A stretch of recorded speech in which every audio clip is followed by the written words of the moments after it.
VP for her. Just as you can see, this year we've chosen to be here in a little bit more of an intimate setting compared to last year. It enables you to be indeed closer also to the seat of the EU institutions as was requested, so that you can have your bilaterals closer. A few different things as well. It means that we would like you to make sure you have your meetings indeed outside. We've also tried to preserve even more the integrity of our discussions here, so we will ask you to switch off your phones, please, while you're inside in the plenary, and or to use one of the Faraday bags. We still have a few available outside if you would like to have one with you that you can also take back to your places of postings. In terms of the programme, the highlights, so you will have a family photo at 11:30. There will be also a lunch here in the patio in the restaurant today, an informal buffet, so that you can also all mingle and make the most of being together. There will also be an important moment, which is the vote to renew the Bureau. We know it's a little bit more of a competitive process this year. So the candidates will have a presentation on Tuesday, the vote will be throughout Wednesday, and then the results will be announced on Friday.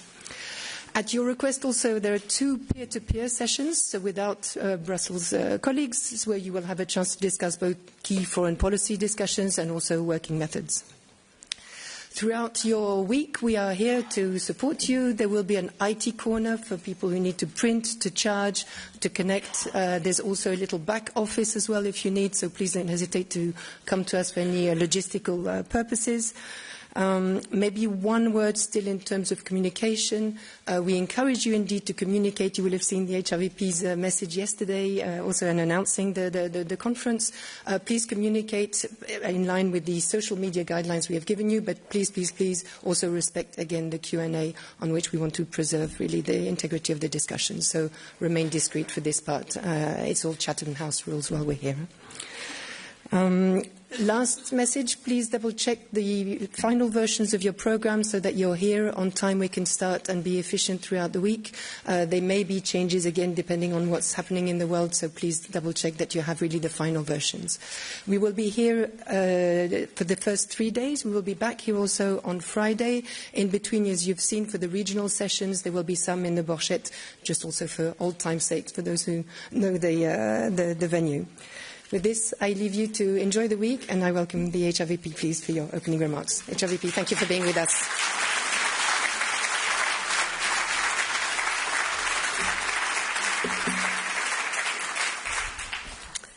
Good morning. It's great to see everybody here, and it gives me great pleasure to open our annual EU Ambassadors Conference. So welcome everyone in Brussels, but also those who can't join us today in person and are connecting remotely. We had to organise this option last minute for our ambassadors in the Middle East and Gulf who could not travel or leave their posts. And this is the real sign of times that we are living currently. Iran's subsequent attacks sow terror in the wider region with missiles and drones that unfortunately Ukraine has known for years already. If anyone was not feeling it before, then we feel it now that we are at the turning point. The premises that have guided global affairs for decades can no longer be assumed, be it in politics or international law. In this context, to advance the European Union's interests, it is critical we look at the wider perspective. That is why, what we will also seek during this conference over this week. As we reflect in our programme for the next few days, there are many angles to consider, from economic security to human rights. And in addition to the interventions of the Presidents Costa, von der Leyen and Metsola, we will also have many external guests to discuss these topics with.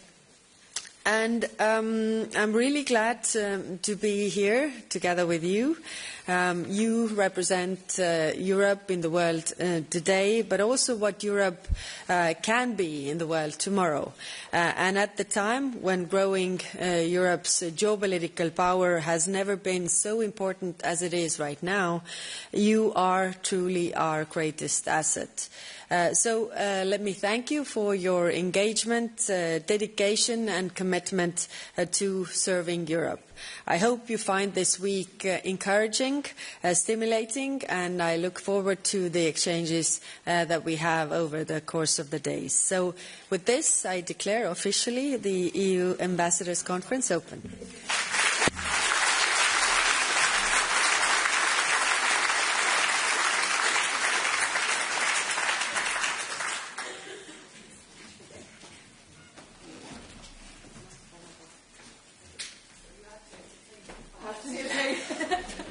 Not sure if I have. No, good morning, everybody.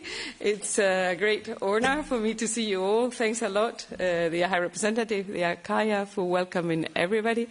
President Metsola is on her way, so if you can bear a few minutes quiet on your desks, on your seats, then we will welcome her. And, you will see more of me the rest of the week. I'll be trying to do a bit of the moderator. We know the President Metsola will take a couple of questions. I know a couple of you have already indicated their wish to put their questions. I'm not sure yet if President von der Leyen will be taking questions. I'm in touch with her team because she might be pressed on time. So I will let you know closer to that. And we will keep you informed through the morning. But now, please bear with us because we need to check if she's here. I think our High Representative was so efficient. That was excellent, excellent. Her true to herself. But voila, I'll leave you a few minutes to rest, and then we'll welcome the President.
Seat. Okay. Good morning. Good morning, dear President. So it is my honor to introduce to all of you Madam Metsola, the President of the European Parliament. I think many of you have had the honor of hosting her during her visits. I guess less than she wished because the agenda is very busy. But we are very honored that she's here with us as the first keynote speech of the conference. President, the floor is yours.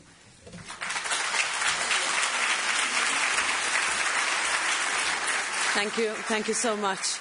Nice to be here. Nice to start a Strasbourg week in Brussels. Nothing better. So, High Representative, dear Kaja, dear ambassadors, Dear colleagues, thank you for giving me a few moments of your time this morning.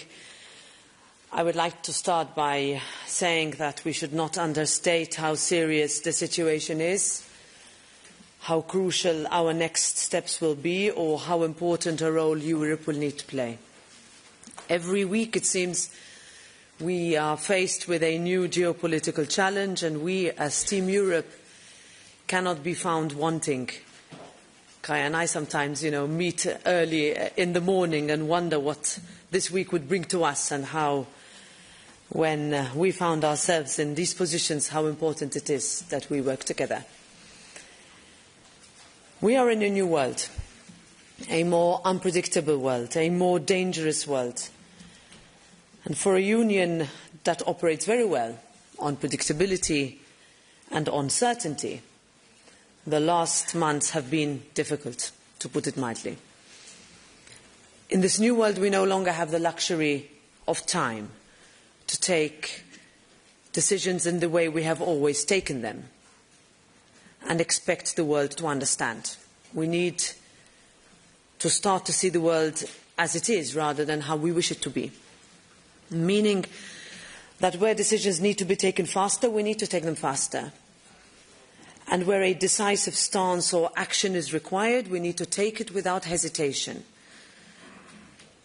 We need the courage, I would say, to free ourselves from the habits that too often hold us back and pull in the same direction. Our message to the world is that they should not underestimate Europe's resolve, strength and willingness to act. We need to allow Europe to be seen as the credible actor that it is. Nowhere is that urgency clear or more clear than in our sustained and consistent support for Ukraine, where we understand that Europe's commitment as we enter year 5 since Russia's illegal invasion must match the level of the threat, and the threat remains clear, it remains present, and it remains very real. Ukraine knows that they can rely on Europe as they keep up the fight with immense courage and pride. And as we try to find paths to peace, our position remains unchanged. It must be a real peace, with integrity and with dignity, based on the principle that nothing about Ukraine without Ukraine, and certainly nothing about Europe without Europe. But we are only as strong as the next crisis, which is why how we continue to respond, and I will shift now to what is unfolding in Iran, is so important for Europe to get right. The events of the past 9 days have finally cracked open a window of opportunity for change. But they have also exposed how far a desperate regime clinging to the remnants of power is willing to go. Iran's attacks on the Gulf, including in the Strait of Hormuz and the Gulf of Oman, they are condemnable, they are unjustifiable, and they must stop immediately. Just as every member state must know for certain that we will stand together to face down any threat. And in this regard, we must continue to stand with the people of Iran. Their fight for freedom and the ability to choose their own destiny is not political but existential. And let me point out that rarely do we see unanimity in our chamber. But our resolutions on Iranian protests have in the last years always come as close to that as possible. The Gulf countries are important strategic partners in these efforts. When I visited the United Arab Emirates for the EU-GCC speakers meeting last year, we discussed between us the very risks that are now unfolding across the region, and it's as if to underline the urgency of those conversations, the Iranian regime attacked Qatar during that very visit. That is how quickly theoretical threats become real. It is the same conversations that we've had on our European neighbourhood. I don't think I have spoken to a single head of state, government or ambassador who does not agree with criteria-led merit-based enlargement as a geopolitical necessity. And yet, the Western Balkans, Ukraine, Moldova, they have been looking to Europe for years. Some have reached important milestones and are looking to us to match their reforms with a response. I've said this before, but it bears repeating. The longer we drag our feet, the more space we leave for others to fill in the void. Now, Parliament has a critical role here in building legitimacy for the decisions that we take in all contexts and across the globe. And in this, of course, we cannot begin to have a serious discussion about strengthening our neighbourhood, our immediate neighbourhood, without resetting our relationship with the United Kingdom. I was in London a few weeks ago, and from our meetings with the Prime Minister, Speaker and Members of Parliament, I can say that the mood was extremely positive. For the first time in a decade, if you will, there is a shared awareness that this is the moment to build new bridges, a real willingness to find pragmatic solutions that respects the decision of the British people while responding to the realities that we face today. And there is a window of opportunity to find a way forward that may not exist in perpetuity, and we should do well to seize it now. It is also that spirit that needs to guide the new transatlantic relationship.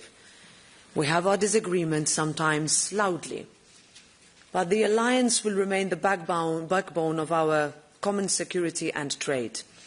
In the words of Thomas Jefferson, every difference of opinion is not a difference of principle. And that, in my view, is what our transatlantic alliance is about. It is why it endures. That is not to say we should be naive or that we should not be open-eyed to today's reality, because we must and we will continue to adapt to the best interests of Europe. Now, when I addressed this conference last year, I said that when you look to the European Parliament, you will find a reliable partner. And that has not changed. And I met a lot of you in run-up to today, and I promised to be candid, and I will continue to be candid in that vein. The next steps are far too important for us to get caught up in institutional divides. I understand that we each have our own channels, but a real Team Europe moves in tandem, not in parallel. I don't want members of the European Parliament at your heels. I want them to be by your side, because that is how we project through European strength across the globe. It was members of the European Parliament who led the difficult path to designate the Islamic Revolutionary Guard Corps as a terrorist organisation. It was members of the European Parliament who championed the idea of Ukraine's EU membership. They have built bridges everywhere with Moldova and the Western Balkans. They're engaged in Latin America and Asia and in Africa. And through our parliamentary networks with 160 national parliaments, our job is to pass messages and our job is to open doors. Trade agreements go through national parliaments, parliaments that we negotiate with and engage with every day. Our capacity building initiatives, democracy support work, inter-religious dialogue efforts and EU election observation missions around the world, these earn the European Union and Team Europe credibility and respect. In international fora like the G7 and the G20, our relationships with lawmakers help move the European agenda forward. And our commitment to parliamentary diplomacy is only getting stronger. It is the reason why we made strategic choices to boost our presence in Washington, in the Western Balkans and in the Eastern Partnership countries, and why we have antennas in Latin America, in Asia, Africa and the United Nations. They are not extra. They are critical and they need to be seen as such, where ambassadors recognise their value and ability to open doors, because that is where Europe delivers the best, and I've seen it on the ground, how good it can be when we deliver at our best and where we are best regarded. I want to end on a hopeful note. I have no doubt in our collective ability, and here I turn to you, to meet this moment in history of embracing that which only Europe can do across the world, of understanding our power in promoting value-based leadership, in supporting liberty, equality of opportunity, the rule of law, and how when we cooperate we all win, in showing people in accession countries that their hope is not in vain, that our 12 stars mean as much to us as they mean to them. There is a reason why more and more countries wish to join the European Union. There is a reason our enemies have invested so much in undermining our way. There is a reason that people on the streets of Iran look to us. Why elections in the Western Balkans are won and lost on the promise of Europe. People believe in Europe. Europe still means hope. Sometimes we just need to see it within ourselves and remember that away from resolutions, conclusions, reports and institutional relations, we matter to people. Do not underestimate the importance and the impact that you all do for people. So thank you for flying our flag around the world. Let's keep building. Let's keep building together.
Good morning, everybody. If you might sit down and be quiet.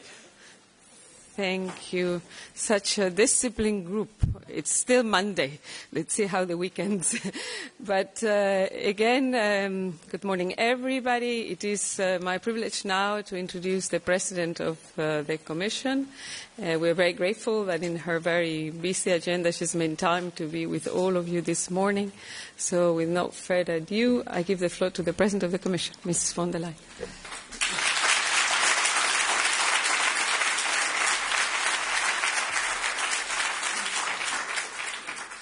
Thank you very much, dear Kaja, dear Secretary General Leyen, ambassadors, ladies and gentlemen. It's such a pleasure to once again see so many of you in this room here.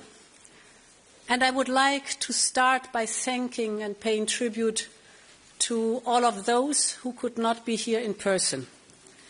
And I'm thinking in particular of those posted across the Middle East, working around the clock to get European citizens back home, to liaise with our allies and partners in the region, and to keep our own staff and their families safe.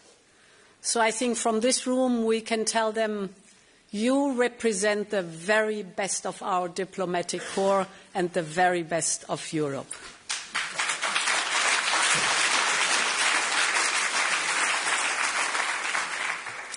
And I start with the Middle East, not only because of the gravity and the speed of the conflict there, but also because of what it tells us about the world and how Europe and its foreign policy fits into that.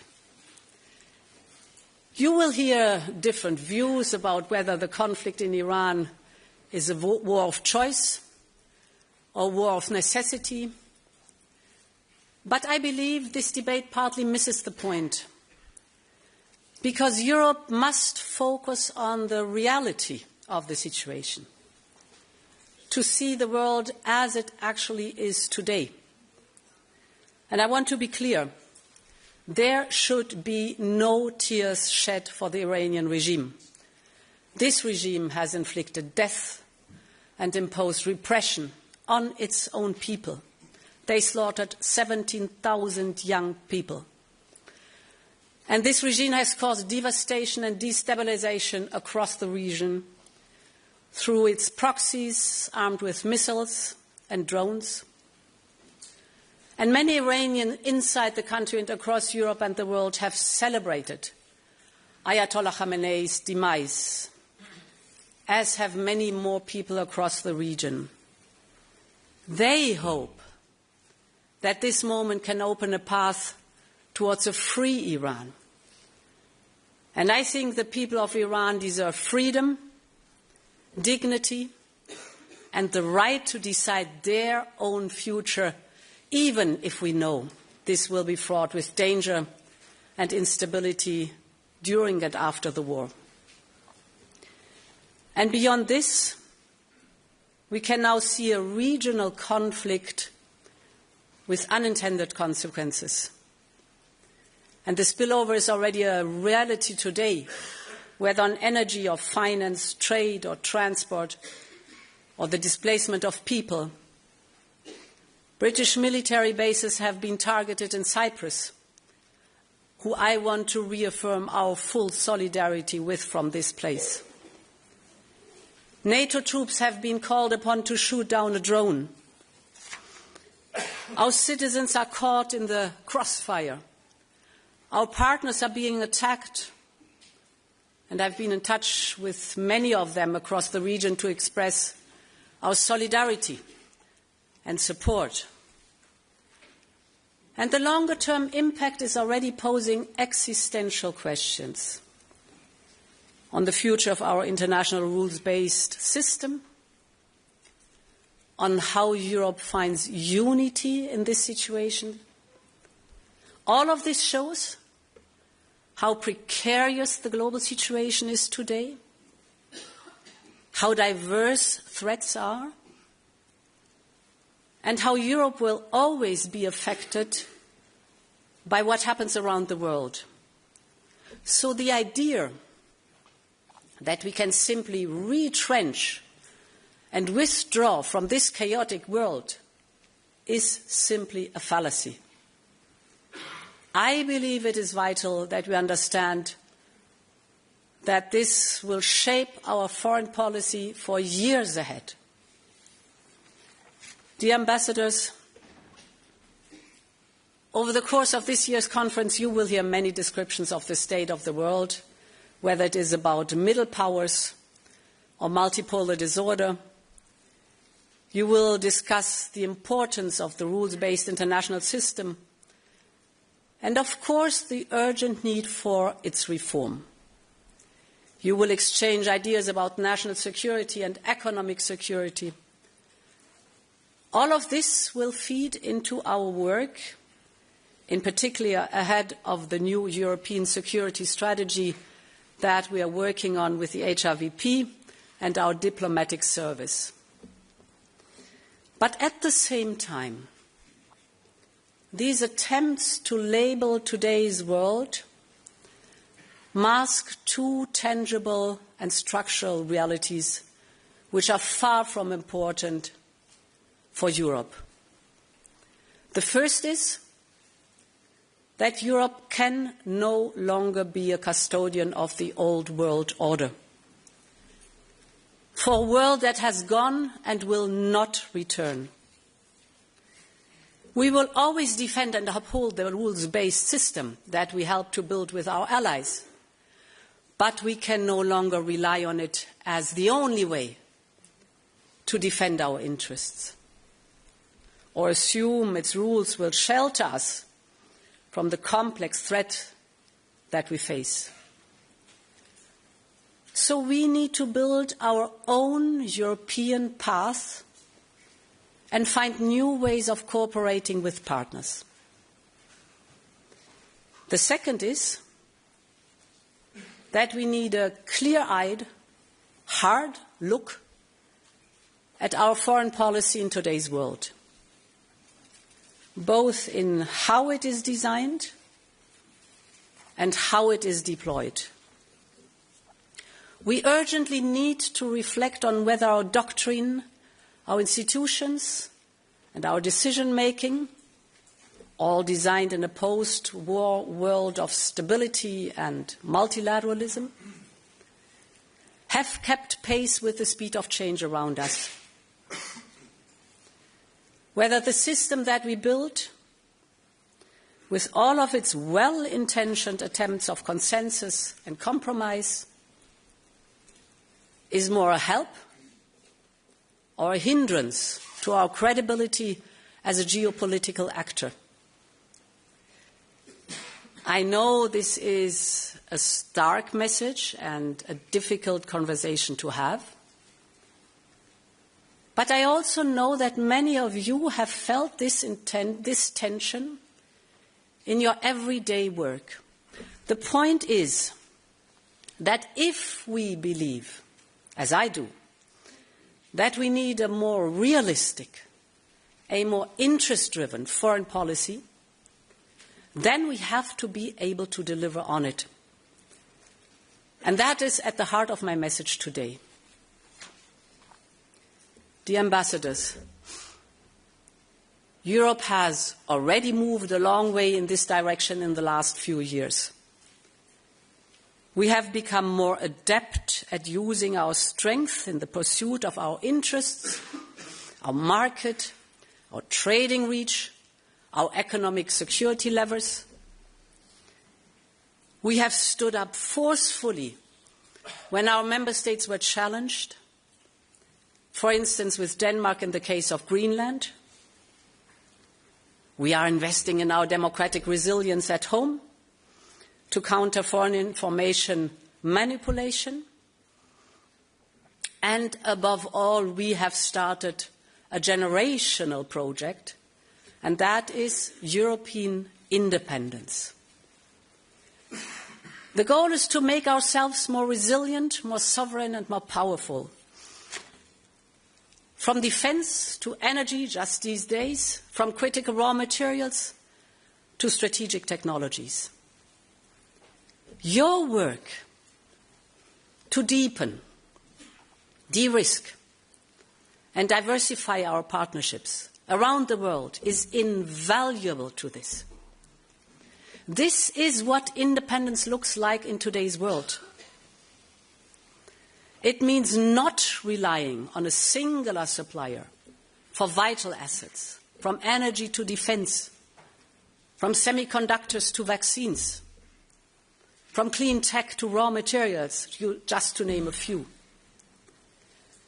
And for this, we need more connections with reliable, trusted partners, from the trade deals to the security partnership that you have helped broker.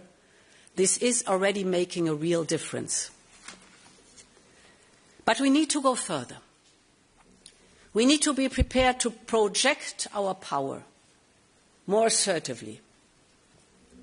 For instance, to counter aggression and foreign interference with all of our tools, whether economic or diplomatic, whether technological or military, or by being much more pragmatic when it comes to doing business around the world. As I have traveled around the world, I've spoken with many of you who have made exactly the same point. Europe needs to get on to its front foot and start seizing the opportunities that are out there. Almost 2/3 of global growth is happening outside the United States and China. Countries across all continents are looking for their place in the world. They don't want to be part of any sphere of influence. They just want to be prosperous and sovereign. And this is why they are diversifying their trade relationship. Because they are too hedging against dependencies. From Central Asia to the heart of Africa, from Latin America to Southeast Asia, vast parts of the world are looking for stability and trusted partners. And this is our hallmark, our European offer. So as we look ahead, we must continue to seize these opportunities, putting our interest front and center of our work. And there are 3 areas where I think this is particularly important. My first point is security and defense. Europe has peace at its core. It is at the heart of our treaty and at the center of our history. It remains an enduring mission for each and every one of us. In order to seek peace in today's world, Europe must be able to project power, to deter, to counter, and to increase our influence. In simple terms, we need to invest in means to protect our territory, our economy, our democracy, basically our way of life. And this will be at the heart of our new European security strategy. In all our assets and policies, we must mainstream security considerations.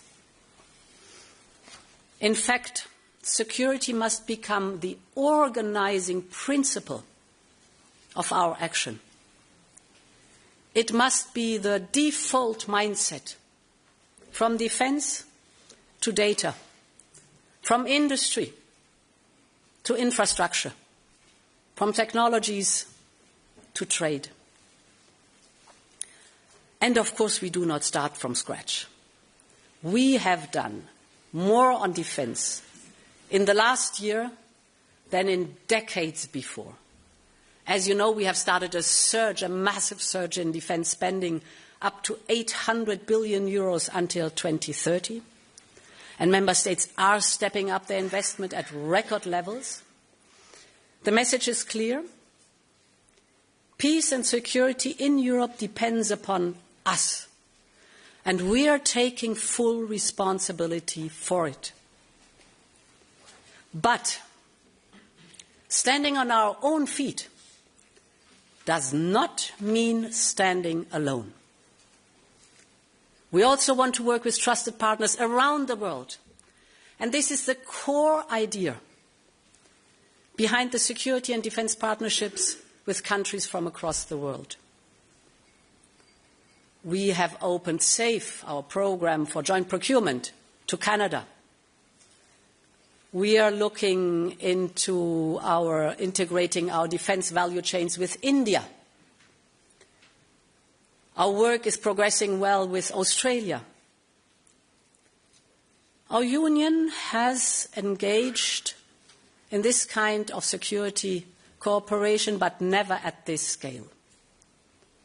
Now, some may say we are stepping out of our comfort zone, or others argue that we should focus only on what is happening on our own borders. But the threats we face come from all directions and all domains, whether cyber or space. So this truly 360-degree approach to our security must continue to drive our work. The point is that the world around us is changing at incredible speed. And now Europe is changing too. Dear ambassadors, when I talk about security, we must talk about Ukraine, a proud European nation that continues to fight for our freedoms, both as a future member of our union and as Europe's first line of defence. And my message here is very clear. Europe will always stand with Ukraine, no matter what is happening elsewhere. We all want this horror and bloodshed to end. And no one wants more peace than the people of Ukraine. But the war must end in a way that does not sow the seeds for future conflicts.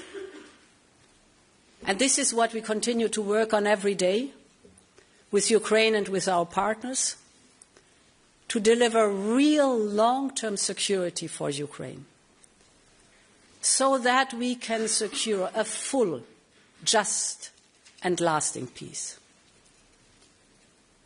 And what Ukraine needs now is, first and foremost, sustained financial support. As you know, this is why we proposed a 90 billion euro loan to finance Ukraine's needs. And you have all seen the challenges we have faced in getting this over the line, even after all 27 leaders have agreed to it. This goes back to the point that I made earlier about whether our system is still able to deliver efficiently. But I can assure you that we will, in this case, deliver on our commitments because our credibility and, more importantly, our security is at stake. So for us is paramount and crystal clear, we will deliver this 90 billion euro loan. And the same logic applies to enlargement. There's been much debate on how we deliver in a timely manner on its merits-based process. But it is of paramount importance that we get ready by bringing the Western Balkans, Moldova, Ukraine, closer to our union already now. Enlargement is not about ideology. It is a matter of European common interest and security. And we must be ready to deliver as soon as the time comes. Dear Ambassador, the second priority is trade and investment with the world. Because trade is not just economics, it is power. You all know the list of new trade deals we struck because you have contributed to writing it.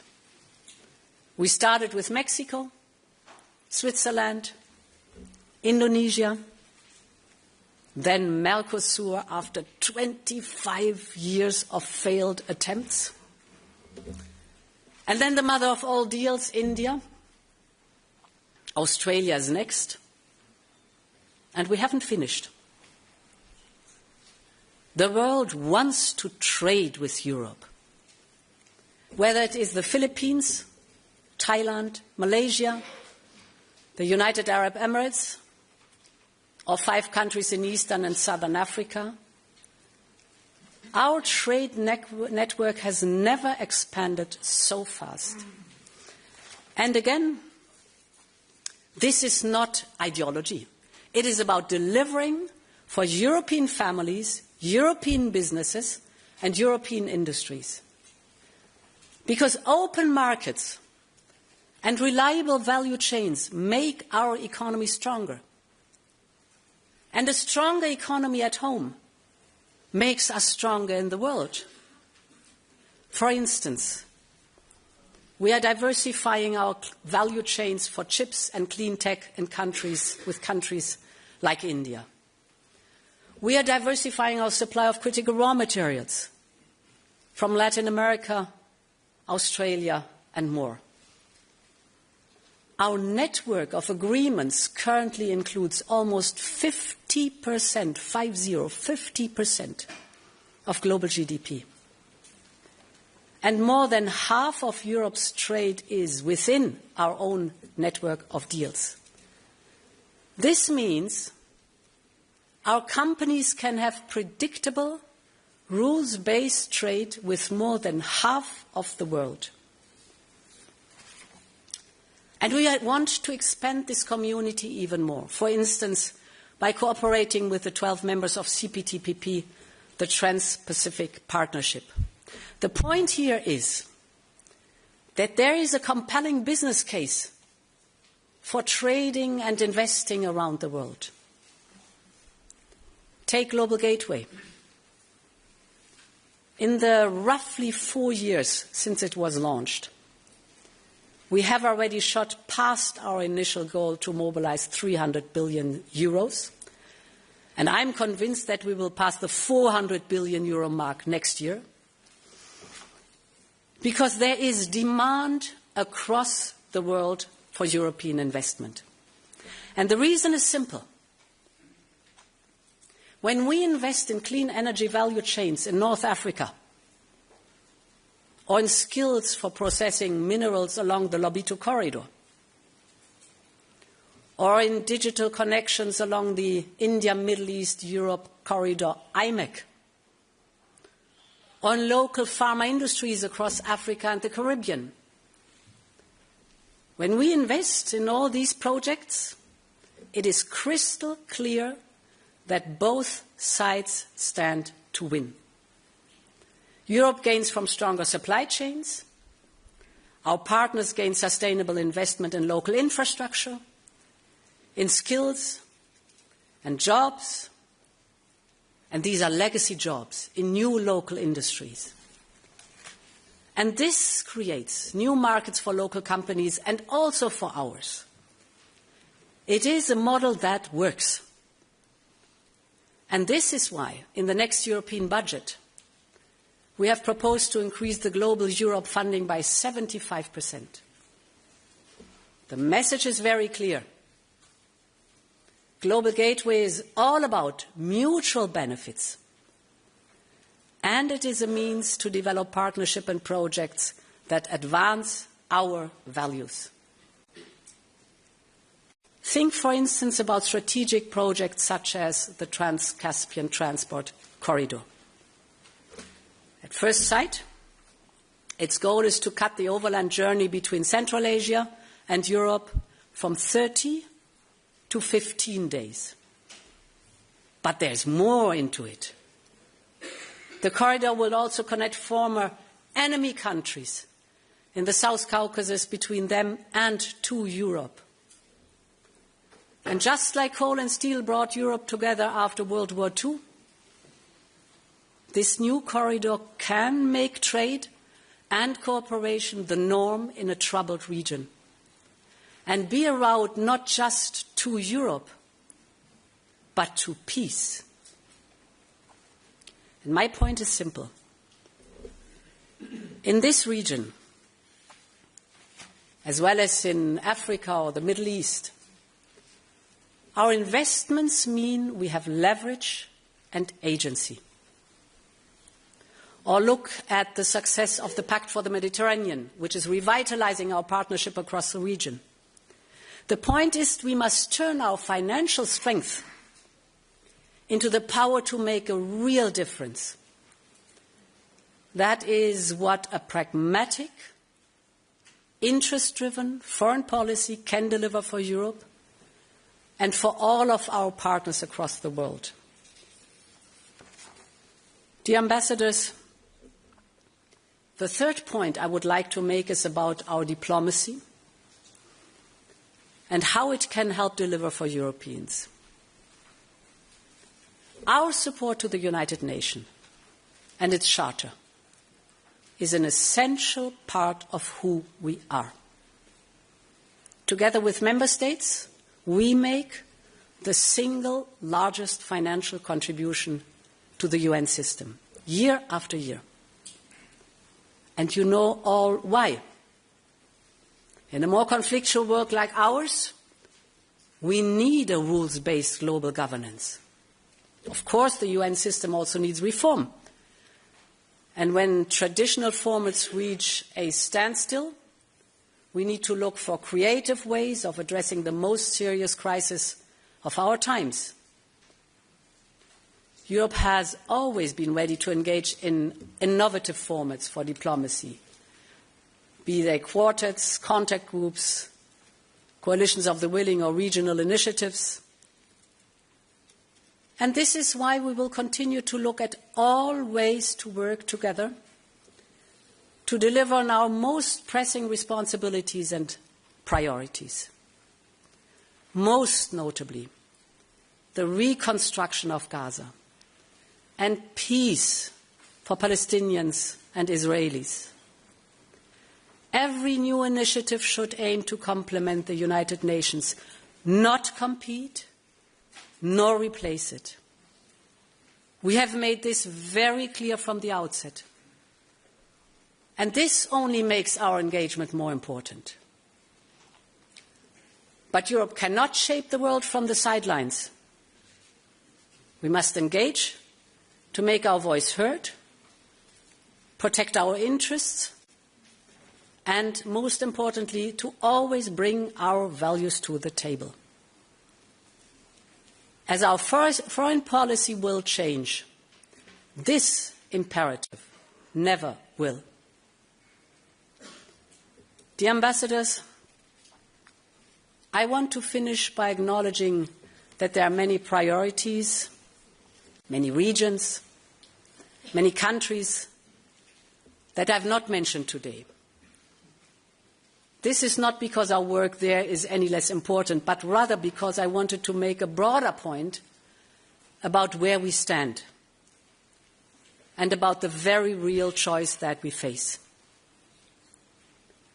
There will always be a level of constraint on Europe's foreign policy because of geography or geopolitics. We have to accept that. And we have to be honest that we cannot solve every global issue or perfectly reconcile our values and our interests on each occasion. But what we can control is what guides our foreign policy and how we choose to conduct it. As I said here last year, I believe that we need to be much more assertive in pursuing our interests. This is what will help us seize the opportunities that you see in front of you every single day. But I believe that we also need to look very critically at whether our structures and tools are still fit for that purpose or for today's world. The situation in the Middle East is not a trigger for this. It is, in fact, a symptom of the wider issue, as was Greenland, as is Ukraine, and will be many more places in the year ahead.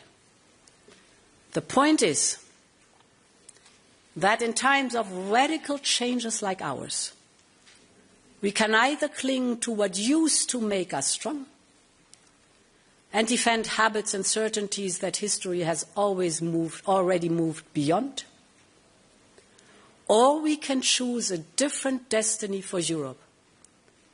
We can build a foreign policy that makes us stronger at home, more influential globally, and a better partner to countries around the world. A foreign policy that is a core pillar of European independence, that protects our interests and advances our values, not with nostalgia or by mourning the old world, but by shaping the new one. And therefore, I want to thank you again for your incredible work, and I want to conclude, as always, by saying, long live Europe. Thank you.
Hey, colleagues, there will be more breaks in the course of the day. So I'm sure you will find a lot of opportunities to talk. Just a word of introduction on my side. I think the High Representative, the President already said it. We are very empathetic and very grateful to the colleagues who have stayed behind in the Middle East to hold the fort with everything that is happening, but also to Mariana, who stayed behind to prepare the visit of President Costa, and to Veronica in Kabul, who's stayed there, because there's also another crisis in Kabul, in case you hadn't noticed.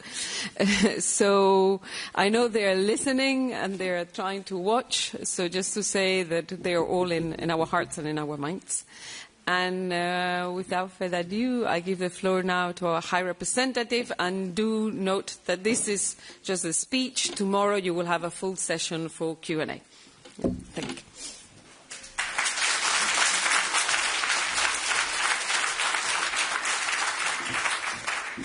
Dear ambassadors, it's really today day full of breaks, of course, right now, but I think it's good to mingle, to see everybody that we haven't seen each other for quite some time.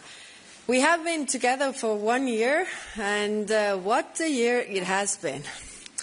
The mandate started out promising unpredictability, but against all intuition, things are starting to feel more predictable. If only because we have become used to the feeling that Earth is shifting beyond our feet. This morning, you have already heard from the two presidents, with the third weighing in tomorrow. We all agree that the last months, and especially the last days, have enabled us to make out the contours of change quite clearly. Today's two preeminent global crises in the Middle East and in Russia's war aggression against Ukraine are directly related because they share a foundation, the erosion of international law.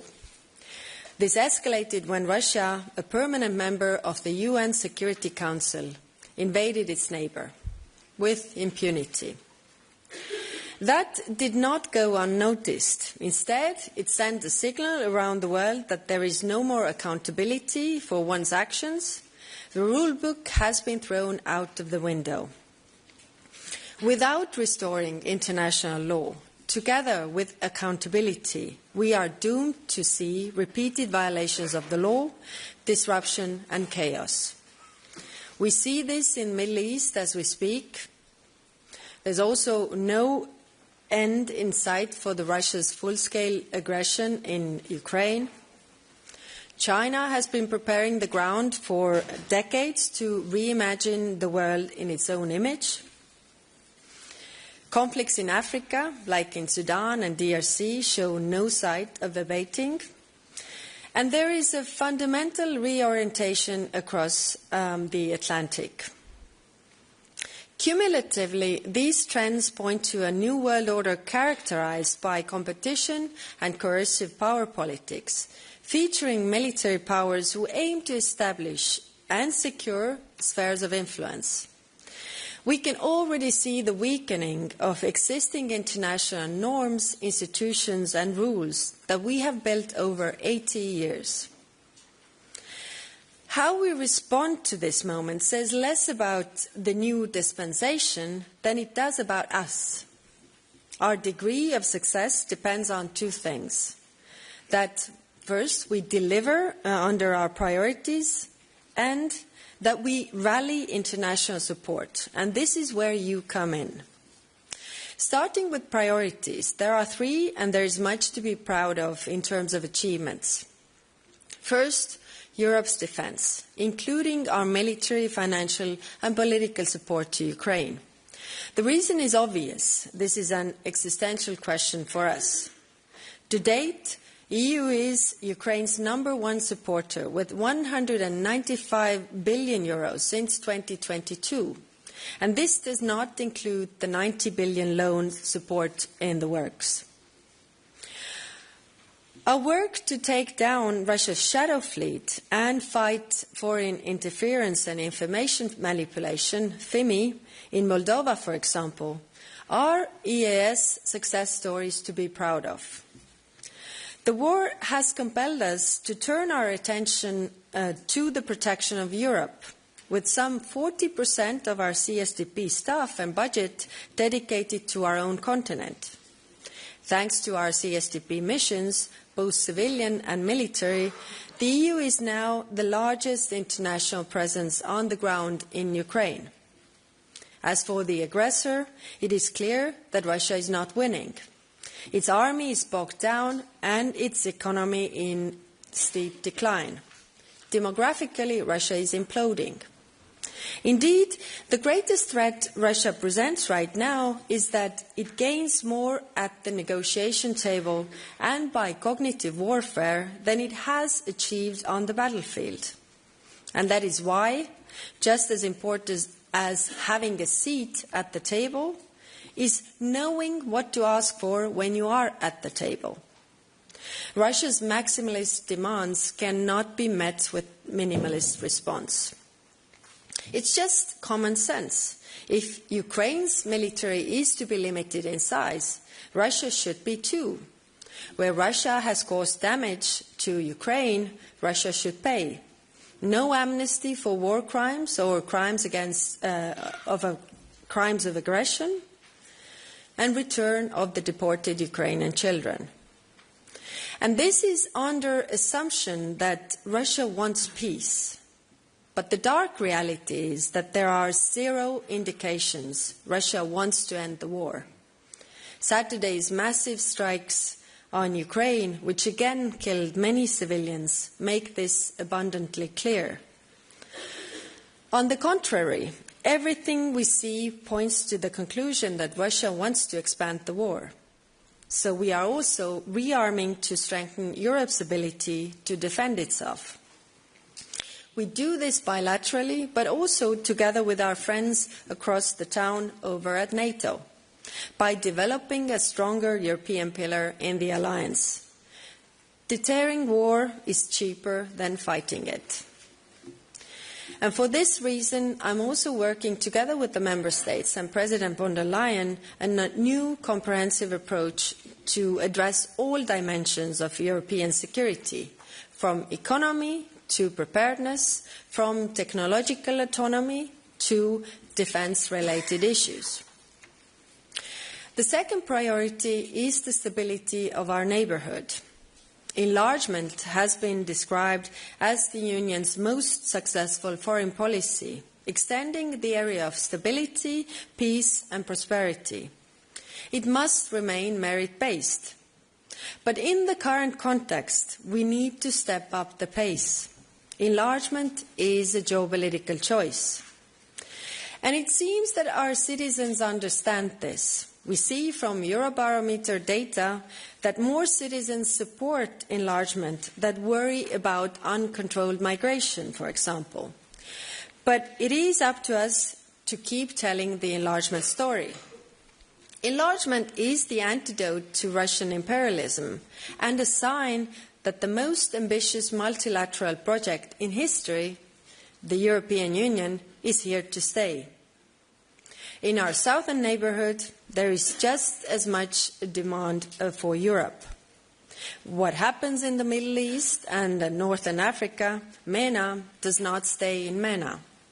There is a very public expectation that Europe is proactive here. As of 10 days ago, we are in a totally new situation in the Middle East.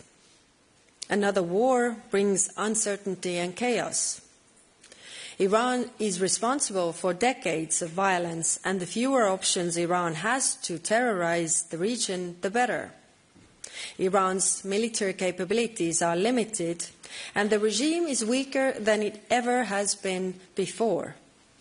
But there is no clear trajectory how this war will end. Reports that Moscow and Tehran are working together to target US troops should come as no surprise. Ukraine, on the other hand, is offering help to defend our partners in the Gulf. That alone should tell you who your friends are. The EU is also taking action. We have activated our civil protection mechanism. Just this morning, 2 flights from fully financed by EU evacuated citizens from the region. We are providing consular assistance. Our naval operations, Aspides and Atalanta, have provided protection to the ships in the region. And in response to the need for drone interceptors, we are preparing a new initiative to become a matchmaker between Ukraine's industrial outputs and the military needs of the countries in the Middle East. And this is what we call solidarity in action. The Middle East stands to lose greatly from any drawn-out war. So do we in Europe, and so does the world. And that is why the European Union continues to call on all involved to exercise maximum restraint, protect civilians, and defend and respect international law.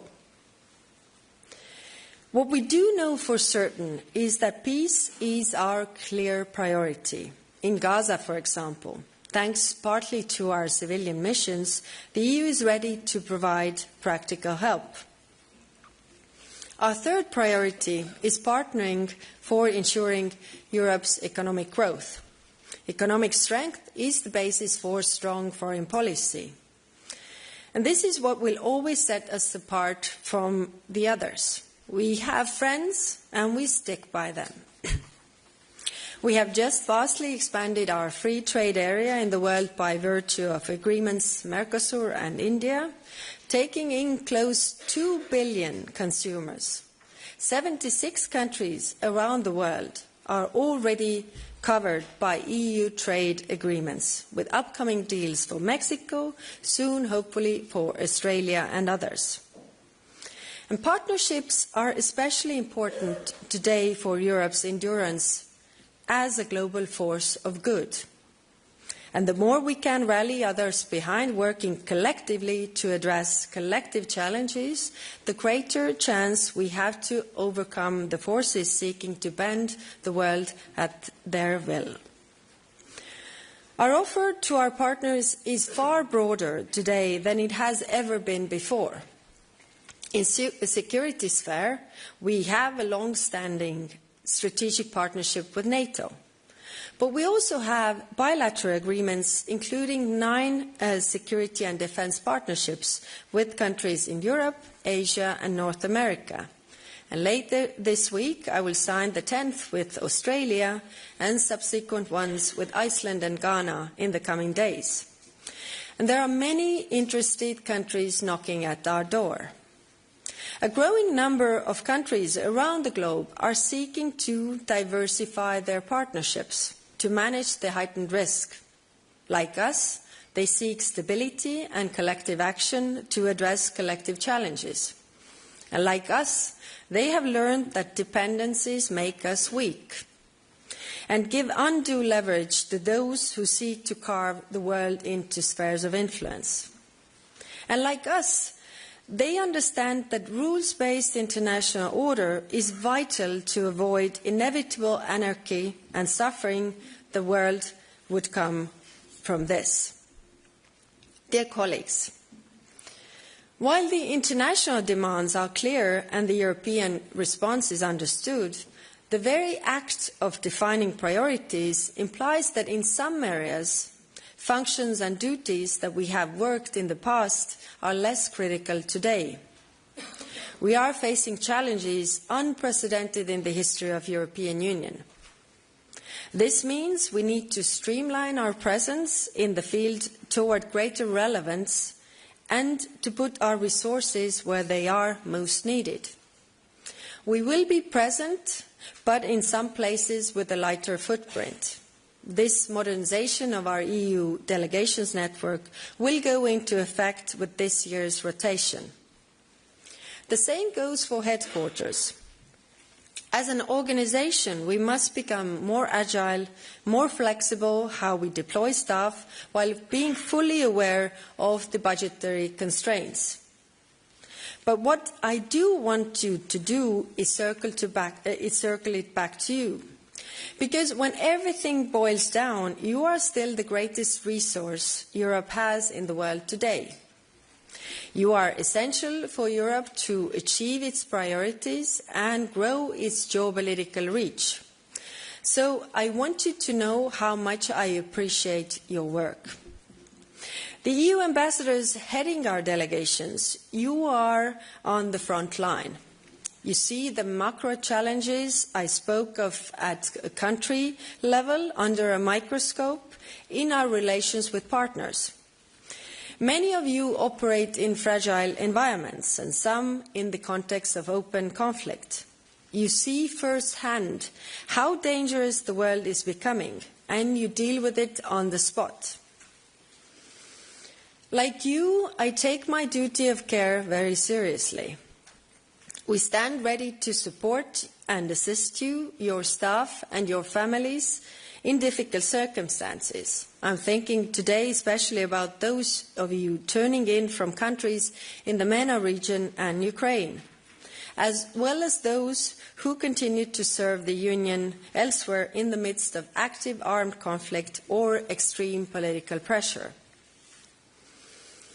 In the current context, not only has your work become more relevant, but it requires more diplomatic skill, sophistication and savoir-faire than it did just even a year ago.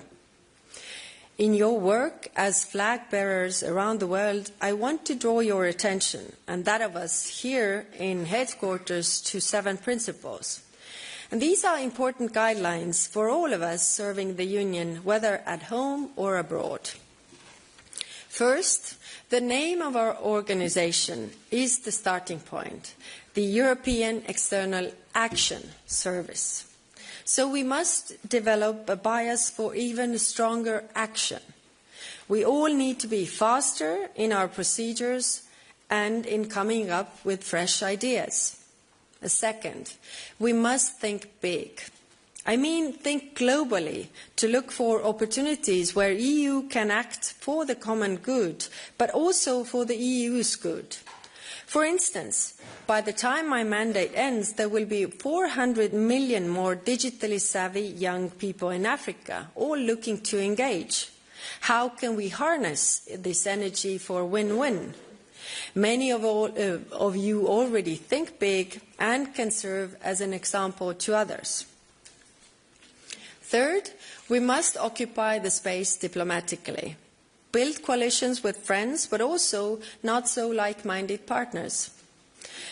Get out of our comfort zones. Listen to the concerns of others. This is currency for their taking our concerns into account. An example from Latin America. If we want others to hear our concerns on Ukraine, we need to acknowledge the regional concerns Haiti represents.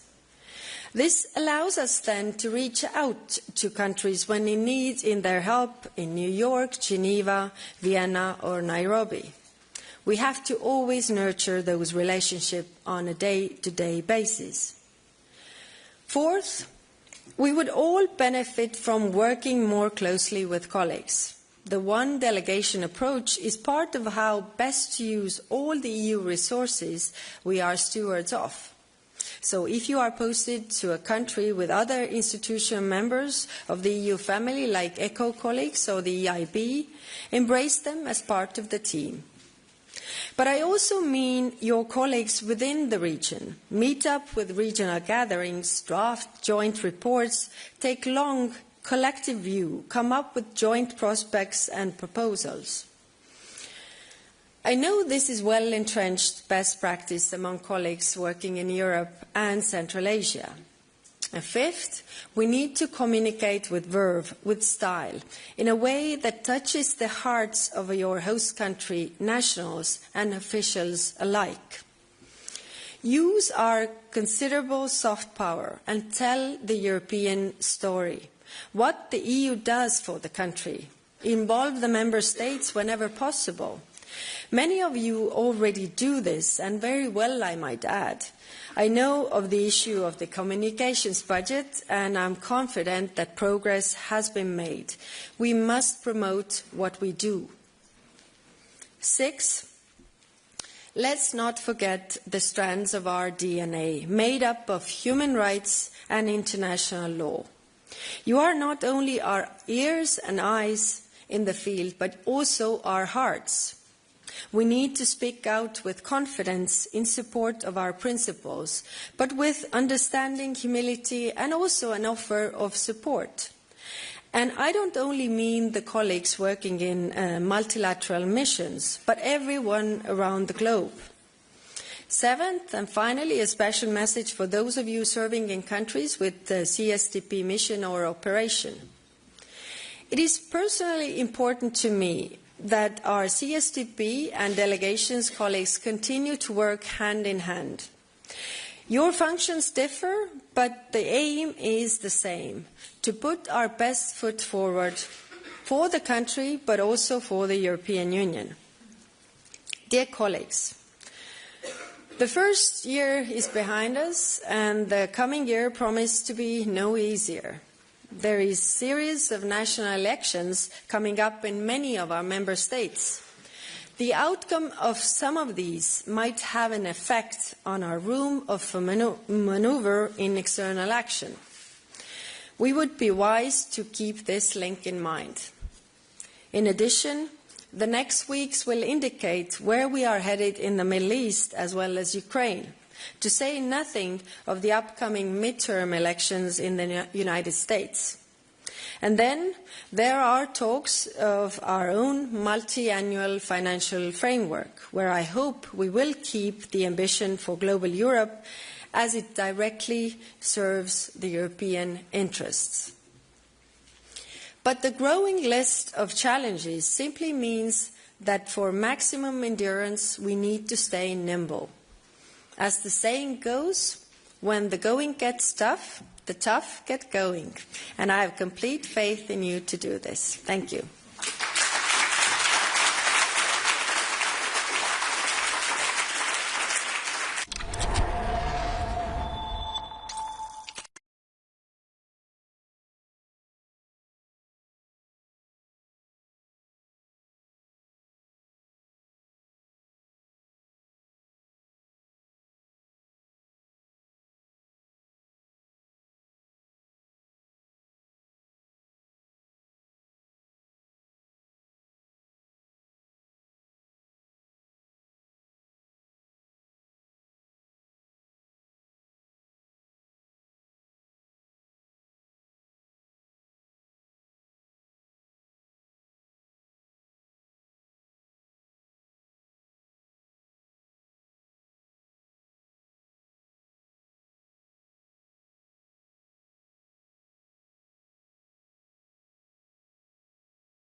Dear colleagues, good morning, guten Morgen, buongiorno, guten Morgen, hola.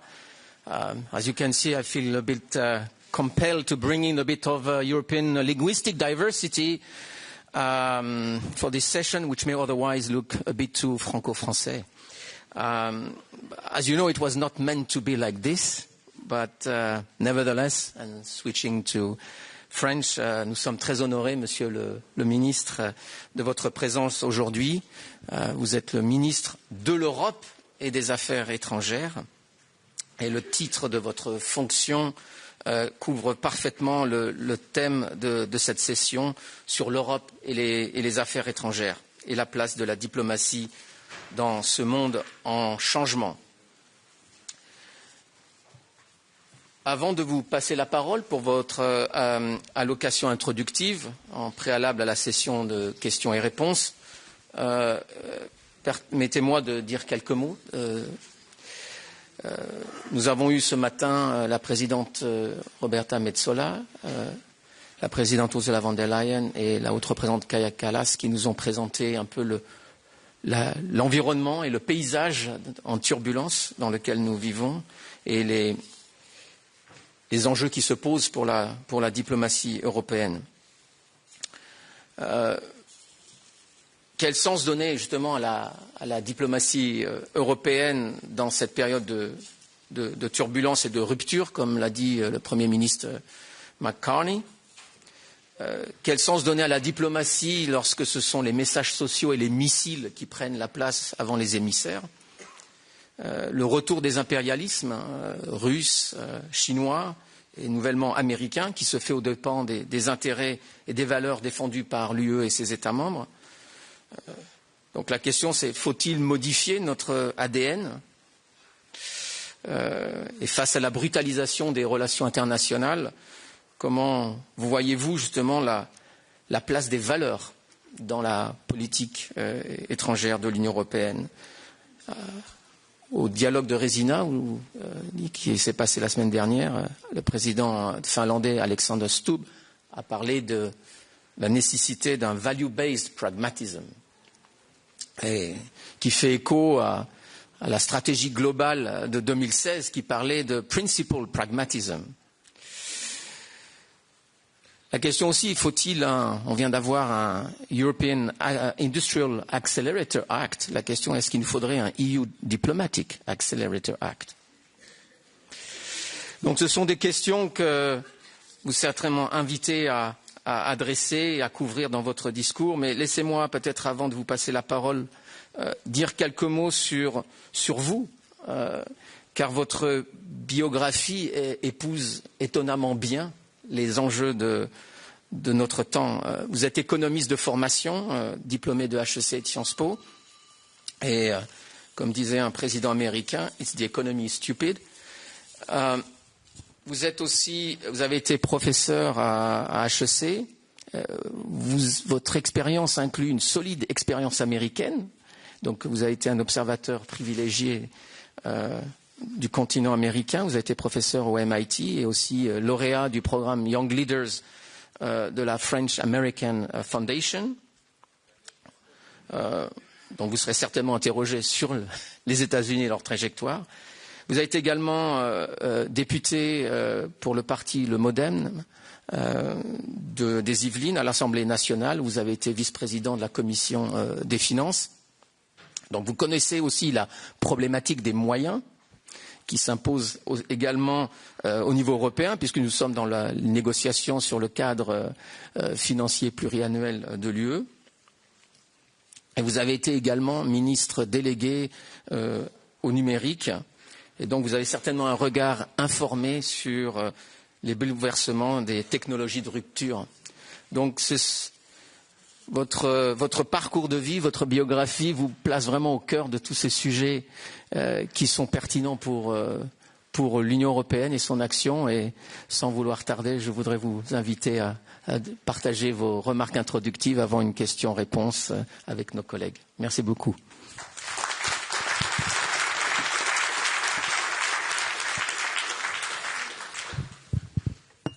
Mesdames et messieurs les ambassadrices et les ambassadeurs, les représentants spéciaux, les chefs de mission et d'opération, mesdames et messieurs, l'actualité brûlante qui est marquée par la guerre au Proche et Moyen-Orient, par la poursuite de la guerre d'agression russe en Ukraine et plus généralement par la brutalisation du monde, ne doit pas nous faire perdre de vue le principal défi géopolitique, la rivalité croissante, menant à la confrontation possible entre deux puissances, deux superpuissances, la Chine et les États-Unis. Soyons lucides, la force n'a jamais disparu des relations internationales. Elle n'a pas été abolie par le droit international, ni dissoute dans la Déclaration universelle des droits de l'homme. Elle a été domestiquée. Comment ? Eh bien, en faisant en sorte que ce qui est fort soit juste, conformément à l'intuition de Blaise Pascal.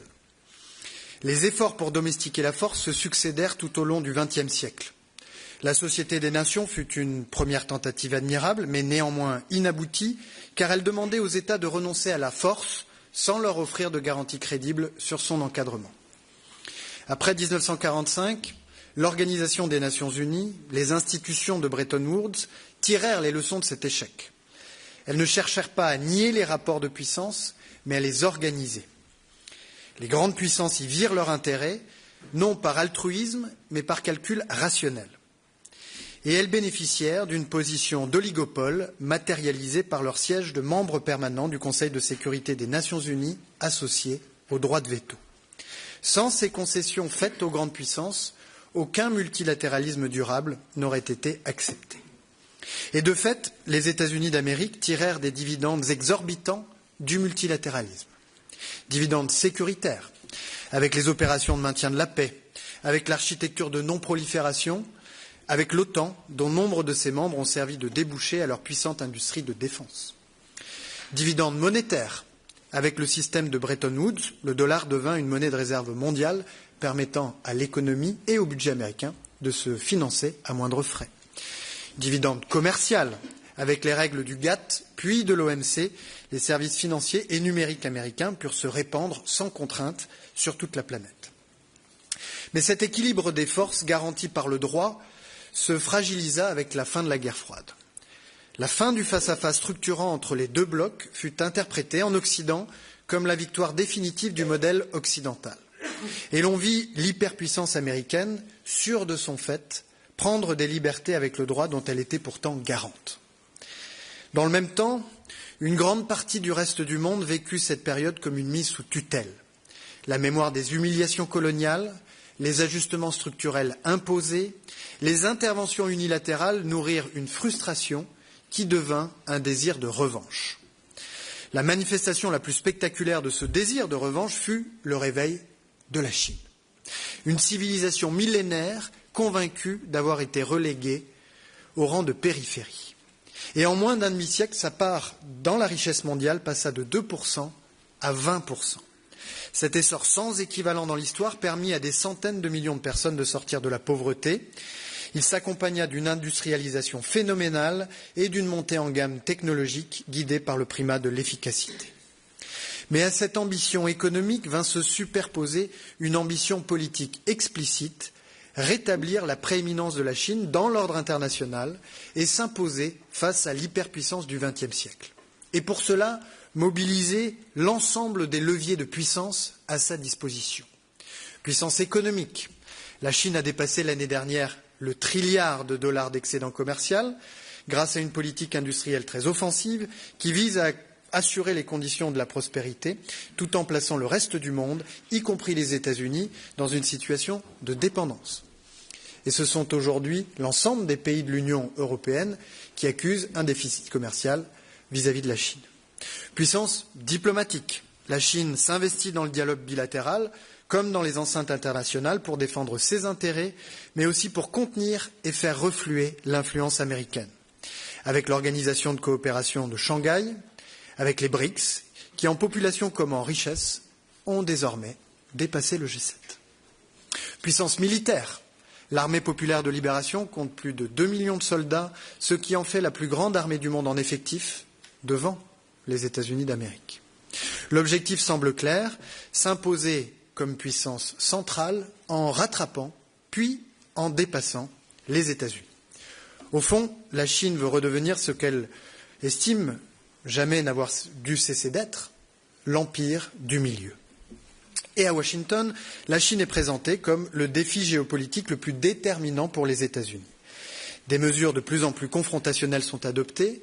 C'est l'annonce de droits de douane allant jusqu'à 145%, l'interdiction du réseau social TikTok, des restrictions de visa pour les étudiants et les chercheurs chinois, l'inscription sur la liste noire d'un grand nombre d'entreprises chinoises, le renforcement massif de la présence militaire américaine dans l'Indo-Pacifique, la tentative de rapprochement avec la Russie dans l'espoir de détacher Moscou de Pékin dans une manœuvre diplomatique inversant celle de Nixon. L'ensemble de ces mesures dessine une stratégie assumée, contenir la Chine et éviter qu'elle ne supplante les États-Unis d'Amérique. Chacun des deux grands acteurs de ce duopole développe d'ailleurs une vision alternative à celle de la Charte des Nations Unies pour ériger un ordre international nouveau au sein duquel il jouerait naturellement le premier rôle. La Chine promeut depuis septembre 2025 l'initiative pour la gouvernance mondiale. Et quant aux États-Unis, ils ont créé un Conseil pour la paix, le Board of Peace, avec pour responsabilité principale la paix et la sécurité du monde, à Gaza comme ailleurs. Tout semble donc se passer comme si un choc majeur entre la Chine et les États-Unis était à terme inéluctable, avec des conséquences très lourdes pour le reste du monde et donc pour nous-mêmes. Au mieux, le monde pourrait glisser vers un partage en sphères d'influence, un duopole sino-américain imposant ses règles, ses normes et ses dépendances dans deux hémisphères différents. Au pire, la rivalité pourrait basculer dans une confrontation ouverte entre deux puissances dotées, membres permanents du Conseil de sécurité. Ce choc est-il vraiment inéluctable? N'avons-nous plus qu'à choisir notre camp et à subir? Je n'y crois pas. Car dans ce système d'équations par nature complexe, il y a une variable inconnue et qui peut tout changer. Cette variable inconnue, c'est l'Europe. Oui, l'Europe est la grande inconnue de l'équation stratégique mondiale. Parce que la résistance à la brutalisation du monde s'organise ici, en Europe.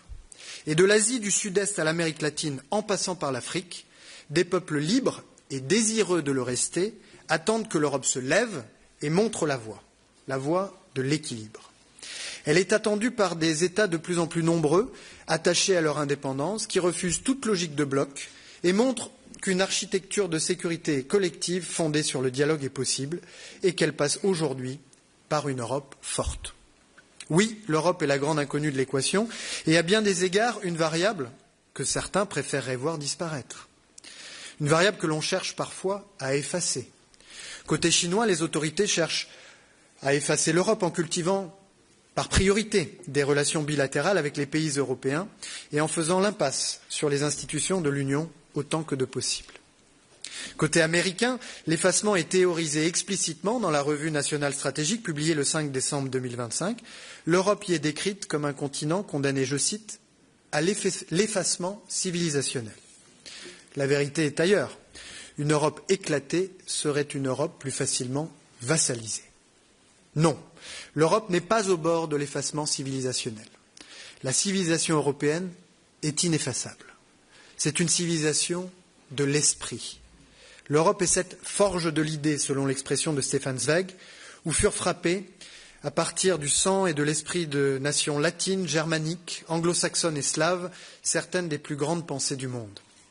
Des idées qui changèrent le cours de l'histoire. Et s'il est vrai que l'Europe a donné au monde le pire et le meilleur, c'est précisément ce qui la rend aujourd'hui adulte.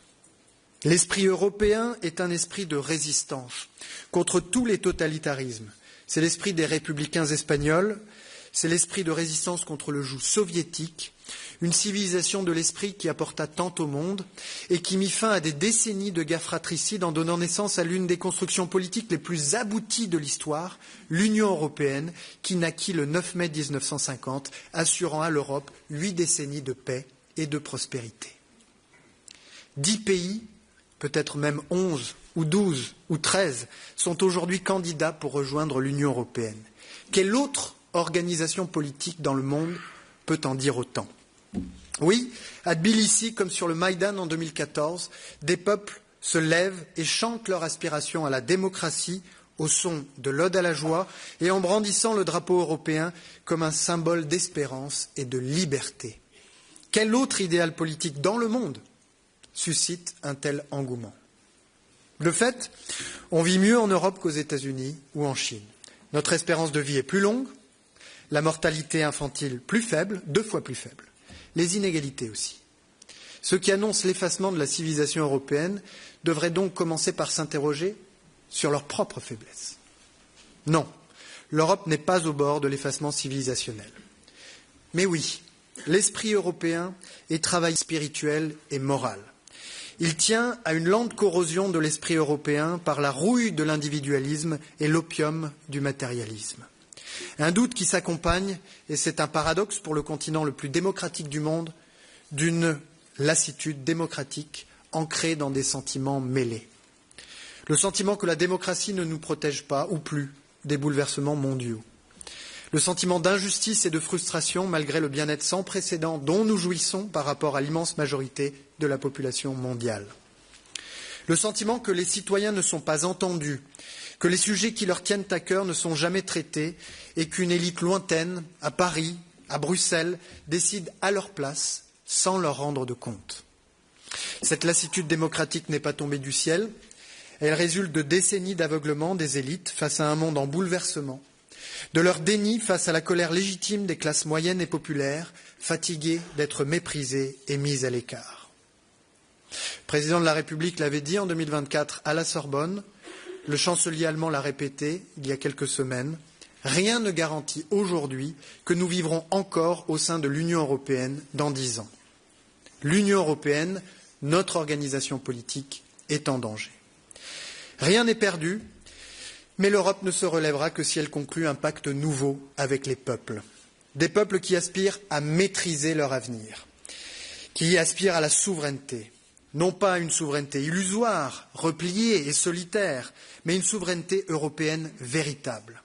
Des peuples qui n'acceptent ni les capitulations face aux guerres d'invasion, ni le renoncement dans les guerres commerciales. Des peuples qui attendent de l'Europe qu'elle protège, qu'elle défende et qu'elle maîtrise ses frontières, contre toutes les menaces, contre toute forme de concurrence déloyale, de coercition économique, de chantage énergétique, contre toute ingérence étrangère dans les processus électoraux de ses États membres. Que l'Europe tienne bon, qu'elle tienne ferme et qu'elle sache dire non. Non aux États-Unis quand ils s'en prennent à ce qu'elle a de plus intime, sa démocratie ou son intégrité territoriale. Rappelons que les États-Unis ont un besoin vital de l'Europe. Les grandes entreprises du numérique réalisent un quart de leur chiffre d'affaires et sans doute la moitié de leurs profits sur notre continent. Les pays de la zone euro détiennent 3 000 milliards d'euros d'actifs de plus que les Américains n'en détiennent en Europe. Personne ne sort jamais gagnant d'une guerre commerciale. Et j'ajoute que nous disposons d'instruments très puissants pour nous défendre contre toute atteinte à nos intérêts essentiels qui nous permettent de restreindre l'accès aux marchés européens et refermer nos marchés publics. Dans ce contexte, les peuples de l'Europe attendent d'elle qu'elle se saisisse pleinement de la ligne donnée par le président de la République dans ses discours à la Sorbonne, celle de l'autonomie stratégique. Clause de sauvegarde pour l'acier, protection des ferroalliages, préférence européenne dans les instruments européens de la défense, projet capacitaire commun, soutien à la Moldavie contre les tentatives d'ingérence, nouvel emprunt commun pour soutenir l'Ukraine. L'Europe se réveille, mais elle doit accélérer car il reste peu de temps. Pour cela, la diplomatie européenne doit se renforcer. Nos coopérations doivent se renforcer. La coopération consulaire et de gestion de crise, capitale pour protéger les Européens, nous le constatons aujourd'hui au Moyen-Orient et dans les cas de détention arbitraire de nos ressortissants. La coopération entre les institutions et les États membres. En la matière, votre rôle de coordination et d'impulsion pour que chacun joue en équipe Europe est primordial, pour que sur le terrain, chacun contribue efficacement à mettre en œuvre notre politique commerciale, notre politique de partenariat. Renforcer la coopération aussi face aux attaques informationnelles. En Géorgie, c'est l'ambassadeur Pavel Hersinski qui est pris pour cible de façon honteuse, comme ses collègues allemands et français. En Arménie, c'est la mission OIMA et la représentation française qui sont diffamées. Au Niger, en Russie, en Biélorussie, au Venezuela, les exemples malheureusement ne manquent pas. Et quand des ambassadeurs de l'Union sont visés, c'est toute l'Europe qui est attaquée. Je veux également souligner le rôle des chefs de mission de PSDC. Ces missions sont un outil de coopération opérationnelle, mais aussi de partenariat politique. La capacité du SEAE à proposer des missions PSDC, civiles et militaires, est une grande force. Elle doit être pleinement mobilisée et nous ne devons pas hésiter à réfléchir à de nouvelles opérations PSDC, si nécessaire, notamment à l'avenir pour le Liban. Je mesure aussi la concurrence institutionnelle à laquelle vous êtes confrontés et le risque de voir le SEAE traité comme une direction générale parmi d'autres. Ce n'est pas la conception française de votre rôle. C'est grâce à votre statut hybride, inscrit dans les traités, que vous avez été si efficace dans la lutte contre la flotte fantôme, sur Gaza, sur les sanctions contre la Russie et le soutien à l'Ukraine. Vous pouvez compter sur la France pour défendre votre rôle. Et nous comptons en retour sur un SEAE fort. Un SEAE qui s'affirme au sein des institutions, en coordination étroite avec les États membres et qui veille à rappeler les compétences propres de chaque institution, notamment dans la future stratégie européenne de sécurité. Et c'est le lointain successeur de Robert Schuman, ministre des Affaires étrangères de la France, qui le dit, fidèle à son héritage politique et spirituel. La Commission doit s'astreindre au respect le plus strict de la subsidiarité, de la lettre et de l'esprit des traités. Et de ce point de vue-là, l'article 18 du traité de l'Union européenne est limpide. La haute représentante conduit la politique étrangère et de sécurité commune de l'Union.